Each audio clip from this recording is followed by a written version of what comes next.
Thank you very much for inviting me to give my story, and really appreciate it. And what makes me do this is that as I was watching the news on television, what's happening in the Ukraine, it just brings back a lot of memories about what my parents told me and what my relatives told me about our track during World War II. So first of all, before I start, I would like to say a little bit about a family of my mother and my dad. And my mother was born in the Ukraine, and the family had been there for centuries. Actually, they came from Swabia in West Germany during a time of extreme poverty in the area. So their relatives have been there for many centuries. In 1939, though, Hitler invades Poland, so all the Germans in that area were asked to leave, and they ended up in an immigration camp near the city of Poznan. This is where I was born. And one day a person came to say, "Is there anyone here who's a seamstress?" My mother was she did this. She was a registered seamstress, so to speak. And she said, put up her hand and says, "Yes, I am." And so this was a gentleman who worked for a clothing factory in Poznan. And that's exactly where my dad worked too. So now I'll take a little bit about, and they married in 1942, early in 1942. And my dad was a son of my grandfather, obviously, and my grandfather settled there in 1907 when they were newlyweds, and they were encouraged by the Prussian government at the time because it was part of Prussia, and they were encouraged to start a farm there because they divided all the larger estates into smaller farms. And he wasn't allowed to inherit the farm that they owned in West Germany because they were they were no longer viable in terms of producing anything worthwhile otherwise than just sustaining the farmer. So they didn't want those farms to be smaller and smaller and smaller. So that's how they ended up in the eastern part of Germany. So anyway, I was born then. I was born in 1942 in December.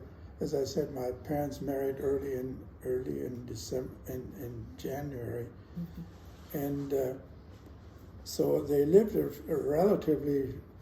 This was during World War II, so they dealt with all the sort of frustrations and anxieties because the war was still on, and the only thing that they were worried about at the time was whether the Russian army was going to invade Germany at some point. And at that point, it wasn't clear whether they would be able to do that. But then they had a rule that in January 23rd, by that point, no one was allowed to leave that part of the country. They weren't given permission. They had to get paperwork, but they wouldn't issue any of that. And the reason was all the civilian population was left there. They wanted them to stay because they could potentially form some kind of a resistance to the Russian front. Well, it turns out by the 23rd of January, the Russian front was only a week from where we lived in Poznan. And so the government finally said, the Nazis, by the way, finally said, you have to get out of there immediately, because the Russian front was moving right through there. And so we immediately started our trek. And at that time, I was 2 years old with 2 months, two years old. And I had to carry a giant suitcase. No, I'm just kidding. Anyway, and we had a buggy with a horse in front of it, and I stayed in the buggy most of the time. But I almost froze to death during that period because it was one of the coldest winters ever. I mean, they literally hadn't had one of these in almost a century. So there was lots of snow every day, And the roads were all filled. You couldn't tell whether there was a road or not a road. And many of the people who started out would go often in a circle.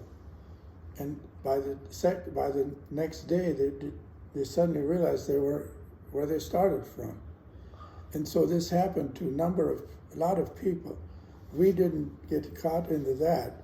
So we started the trek, and the trek was literally about 280 miles from where we're going to go. And the reason we went to Dresden, to the southern part, was that we were advised not to go through Berlin, because Berlin was already under attack by the Russian army.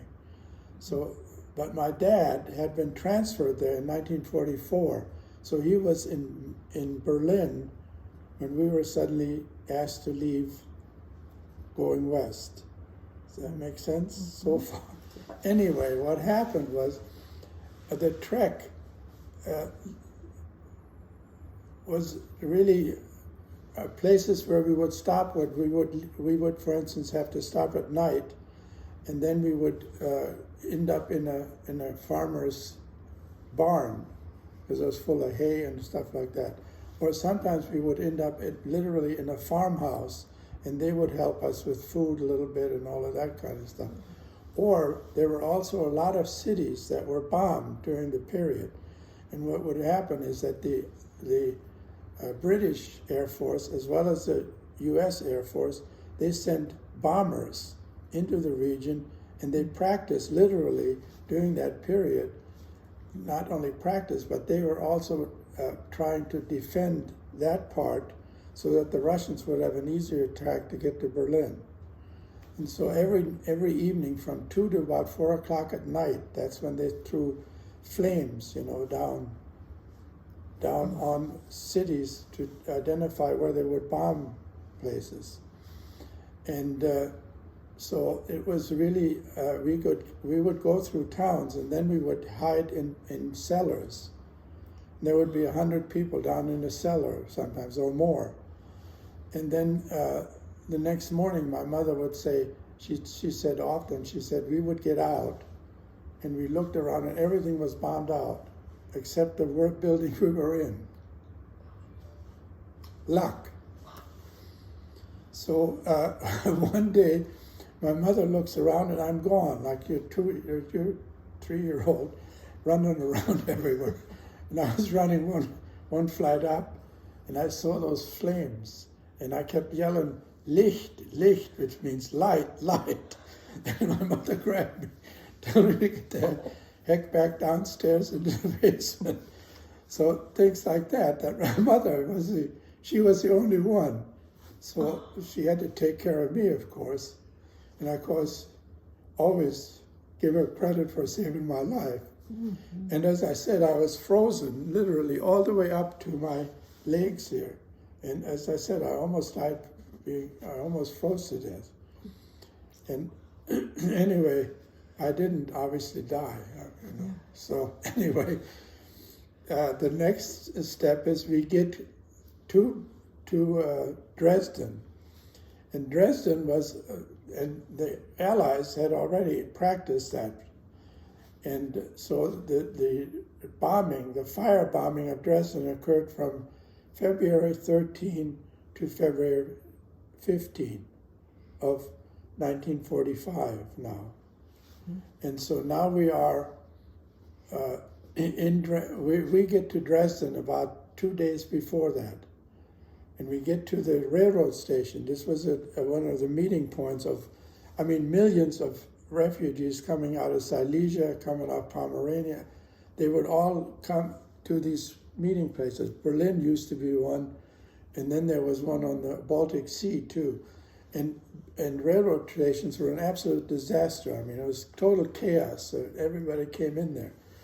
And so my mother she tells a story, she's sitting on the platform trying to get in on a train. And trains, you didn't have a reservation, for instance, or tickets. Mm-hmm. They were hanging onto the sides of the trains. They were loaded on top of the trains, and the trains were totally full. She eventually, though, did get in one of the trains. And as I remember, she was now pregnant with my sister, Christine. So she was 5 months pregnant when we started the trek. So for her, this was so desperate that at one point she was so despondent that she kept asking people to throw in front of the train. I mean, that's how.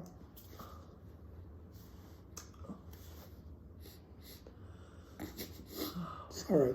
So anyway, we get there, and we got out of that city the night before it was firebombed, and we ended up on a train, and we went to Chemnitz, which is a city about 50 miles further west. And from there, we heard, my mom says, we heard the bombs landing in Dresden. In Dresden, as I said, there were so many people that coming into the city that they didn't have an accurate count of how many people were actually in the city. Some people say there were 25,000 people killed with the fire bombs that went through, that were dropped onto Dresden directly. And others will say it could have been up to 100,000 people, and there's still somewhat of a debate about that. And it was a city that it was very close to the war, and everybody knew that the Nazis are going to lose now, but they still bombed the city, and it was a cultural center. It was called the Venice of the North. You know, it had an opera house, it had a fabulous cathedral, and all of that, and it's all been rebuilt now, by the way. It's beautiful. It's worth a trip. Anyway, but what happened was that they dropped these fire bombs, and the United States sent over 1,000 bombers in those 3 days and bombed on that city. And the fires would create a gas, first of all, and no oxygen. And so most of the people asphyxiated, they couldn't breathe. In other words, 70% of the people died by those means. Okay, but anyway, we got out of the city, and now we're in Chemnitz, and we rented a room up at the top of a house. And I was 2 years old, and I was probably screaming most of the time when I went to sleep, or didn't want to go to sleep, or whatever. And you have to remember, there were millions of people moving. There were actually up to 15 million people by the second time, and they all moved into eastern part of Germany, but most of them went on to moving into western part of Germany. So there were lots of difficulties with that kind of thing, and so many of the locals were in some ways friendly to accept us, but also that presented for them somewhat of a, I mean, it's like somebody moving into your house. You didn't have any say about that, by the way. They simply made you do it, because there weren't any other buildings if you had a house that stood. So we stayed there, and then in May, my mother gave birth to my sister, who lives in Roswell, Georgia now, and that was now 7 days after the peace treaty. In other words, there was an end of the war, ended in, I think, May 8th. She was born on the 13th of May. So now, the reason, for instance, my birth certificate here, I just put it up here to see it, is it has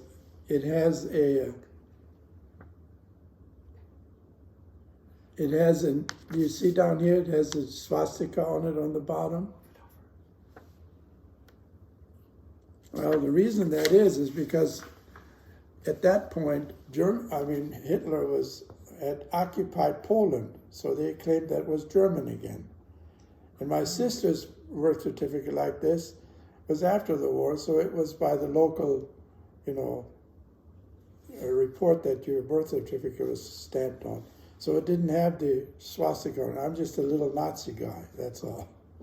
And so anyway, so that was the first part of our trip. Well, when we were in Chemnitz, in other words, the city that we had lived in, this little one room, my mother in August decided to leave me and my sister with friends in Chemnitz to hunt for my dad. And she knew that he was somewhere near Berlin. So they sort of knew that it was that direction. And she went there with a nurse. She was also looking for her husband. And on the way, they would get into trains. And there were Russians now, because they were occupying this place now. And they would go through the trains and open up the compartments, and they see young women in there. And the object was that they would basically rape them endlessly. Well, my mother, she knew Ukrainian and she knew Russian a little bit, and of course German was her main language. And she would simply start yelling at him and saying, you know, I'm one of you. So basically, get out of here, you don't need to. And so she saved a lot of women from being raped just on this one trip. That they would then get out of the train, and sometimes the railroad tracks were bombed, so then they had to walk stretches, and then again they would run into the Russians who were doing quote-unquote inspections as to who was on the trains and all that, and then they utilized that. Even they confronted Stalin with this one time, that how the behavior of these Russians, news people, and he said, well, they were just having a little fun. That's how much he dismissed that. I mean, it's awful. So anyway, so she finally gets off the train and she starts walking up to this small town on a country road, and she sees a guy out there in the fields, because it was harvest time, and he was raking hay. She walks up to him and says, have any chance any people moved into the town here recently? And he said, well, there's a whole family that moved in. And so she said, anywhere is right, and it's not very far from here. So she walked up there and asked again a question about where this might be. And she gets there, and it's my dad who had, right. It was my dad with his side of the family, because they went the Berlin route, because they went a little bit earlier. And they were all there. And we lived, so anyway, we got a room there too, in this, where my aunt, my brother's sister and her family were also in that place. And so we stayed in another apartment that was one room again, and we stayed there we were in East Germany for 2 years, and that was not an easy time either, because there was first of all very little food, and so we had those little cards. What are they called? You had them here too. Oh, ration cards. Ration cards. They had the same thing in Germany, but you couldn't really get a lot. So just the almost basic stuff. And one of the things that sort of helped us was my dad was a tailor, as I mentioned. My mother was a seamstress. And many of the officers of the Russian army, they found out that he was a tailor. So they brought some of their uniforms for alterations and stuff like that. And rather than giving us money, which wasn't worth anything, we asked them to bring us some food items, and they did that. And so we didn't have a lot of food, but, we had just enough baby just to keep alive. And my mother was again pregnant, I have to mention that too, with the third child. And it was Renata. And 11 months, she got a bad case of, first of all, I think it was pneumonia. And secondly, she was not well, she didn't have enough food. In other words, we didn't have any food. Breastfeeding wasn't possible because my mother didn't have any milk. And so as a result of that, she died of malnutrition in 46 in April. So you can imagine what that meant for my mother. But anyway, so we stayed there for 2 years. And there was some discussion that they might want to stay, but then my Uncle Fritz, who was a railroad engineer, and he traveled that route right by basically the town that we were in, Kana. And he would visit us once in a while, stop the train and come in and talk to us. And he said, "You can't stay here. This is not a good place to be."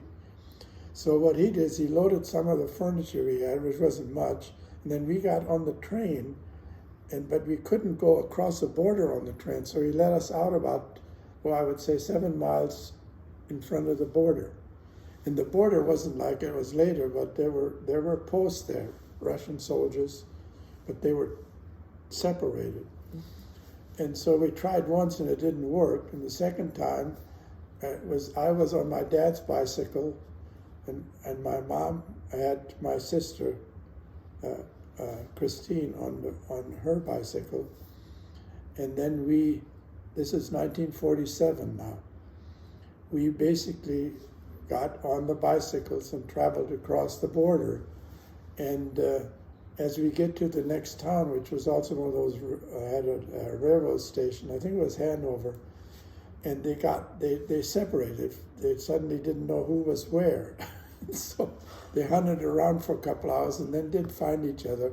They got on the train, and then they traveled from there to Minden, which is where all of our relatives, remember my grandfather left there, but all the relatives were in Minden.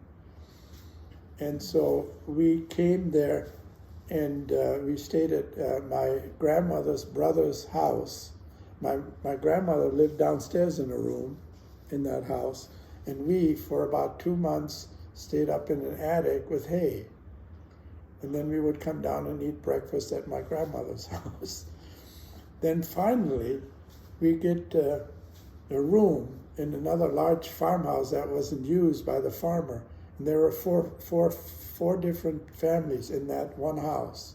And we got one room, one room upstairs, and it had no heat. So we slept up there. But anyway, soon we got 2 more rooms downstairs, and it had a stove that, both heated, and that's what my mother cooked on.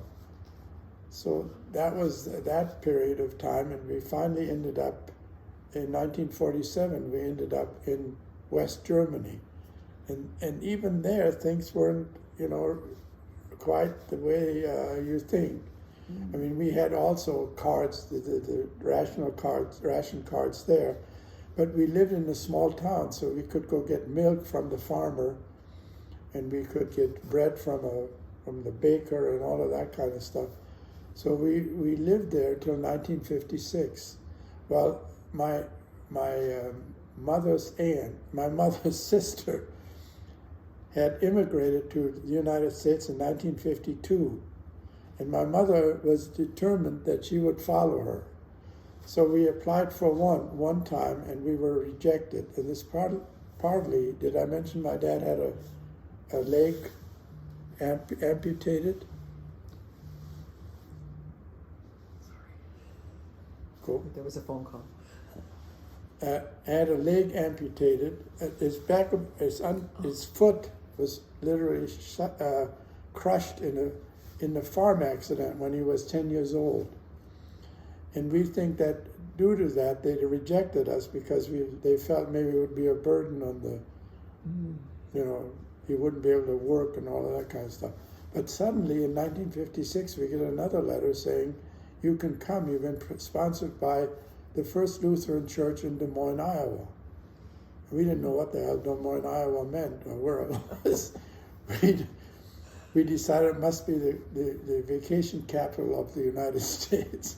But anyway, we did get this letter early in 1956, and by February 1956, we boarded a transport ship which brought goods to the United States, and then it took people over to the United States, and it was a transport ship. It was an army transport ship, and it had bunk beds like this, 3, and there was one room where only men were and boys.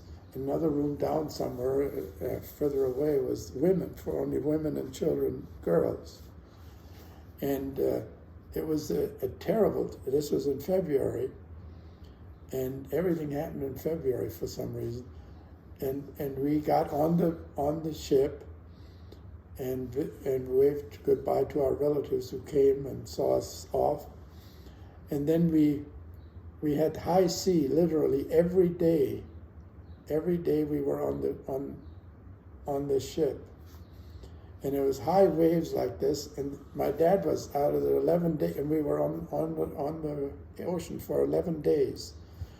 And my dad, I think, was sick out of the 11 days, 10 days, seasick. Have you ever been seasick? It's sort of like the flu, or worse. Okay, I was probably seasick about 6 days. And then one other funny part was that we had all our suitcases under the bottom, bed. And the next morning, all we did is we had to go look for our suitcases because they all shifted from one side of the boat way down to the other side. So that kept us busy, I guess. The other thing was they had food. We had to get it was a cafeteria. We had to go up the stairs, and then we had to go and pick out the stuff. And the story I like to tell is that my mother, I loved cream of wheat. And my mother made it always with milk, so it looked really pleasant, right? This cream of wheat was made with water. And it looked like gray, death warmed over. And as you looked at it, because it would go like this in the bowl. So anyway, that's an interesting story, I thought anyway. The other one was that they showed us films of the United States so that we have an idea what we're getting into. And we always thought the United States was always sort of where there's gold on sidewalks and stuff like that. It was really a good place. And it was in most places, in most ways. But the one I liked was there's a boy, is about 12 years old, and he's on a bicycle and he throws papers like this. You remember that? Yes. Right. And the one they showed was, of course, the one they threw on the roof, right? And I thought that was very funny. Okay, so anyway, we get to New York, 11th day, and it was on President's Day. So we had to stay on the ship. I saw the Statue of Liberty, and I saw all of that in the harbor, and the skyline of New York. But we had to wait a day in the harbor because it was President's Day. Remember we used to have 2 days? Mm-hmm. It was Lincoln and Washington and Lincoln. So we stayed there for that. We get off the plane, not a plane. We get off the boat, ship, and we get all our stuff. And my mother had spent a good bit of money on, we had feather beds. I don't know if you know what they are, feather beds. And they were all cleaned, they're all nicely done. And we look around for trunks where they might have been and somebody had stolen them. Another heartbreak for my mother. So now we took a train now from New York. I always thought it was Grand Central Station, but I'm not sure, but I think so. And then we traveled all the way to Chicago. And then from Chicago, we traveled to Des Moines. And that took probably 2 or 2.5 days to go that distance. So we get to Des Moines, and we again have an apartment, but right across from the Lutheran church. And it was very nice. It had indoor toilets in Germany. They were all outhouses, but the outhouses were attached to the farmhouse, literally, at the end where the animals were. The animals were also under the same roof. But we thought that was really cool, and it flushed. And it had a bathtub in it. I only remember being washed in a tub like this, standing up in it. So we thought we hit the jackpot there. Not only that, they had a refrigerator, and it had a stove, and it had all this stuff there, and it was really something. We thought we had arrived. Okay, so then. Just a few days later, we went to the grocery store, and we had $65 is what we had when we came. And out of that, the first 3 days, because the thing wasn't quite ready, the apartment, we stayed in a hotel, which cost us, I think, for the 3 days, like $30 or something. It was very cheap. But anyway, so we had little less than $65. So we go to the A&P, which was 3 blocks from our house. and we go in there and we get these huge bags full of stuff we bought. Some of it wasn't really, really very good. They thought I had taken English, but the school teacher in Germany at the elementary school, he knew probably as much English as I didn't know. You know, it wasn't very much. I always tell the story. The phrase I remembered was, "This is a pig," and it's not very useful. So anyway, we get out, we get all these bags full, and we could hardly carry them. My sister and I and my mother. My dad was he had a job that the church found for him in the most prominent men's clothing store in Des Moines. So he would measure people and then do the alterations that needed to be done. But he wasn't there. And so we get home and we find all this stuff, and we paid $5 for it. Literally, we thought we had arrived again. Now there's one more story that Suzanne thinks is really funny. The church people were very nice to us. I mean, they bought furniture for us, and they bought stuff they brought things like that. And one day they came after this church service. They came with groceries. And the one I liked was that one day she gets out this can. And I looked at it and I said, "Holy shit, man, that's got my name on it." And I said, what a country this is. They put names on whatever I think it was chicken or something, on a can of food. And it took me about 3 or 4 more months to figure out. Or I went to the grocery store. That's what I did. Every can was that. But I thought it was really something, man. That was a great story, though. So anyway, we're now.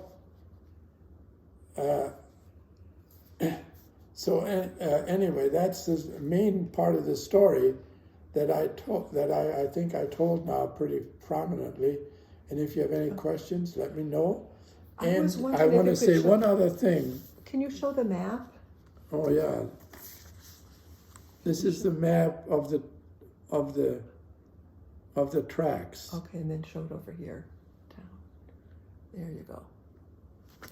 Okay. One other thing I want to say. As a matter of fact, it's our 60th anniversary of when we graduated from high school at East High School in Des Moines, Iowa. So they're sending all these memories out. Anyway, so then I graduated from East, and I applied to Drake University, which is a university in Des Moines, and I got my bachelor's degree there. And then I taught 2 years in Madison, Wisconsin, Memorial High School, which was brand new.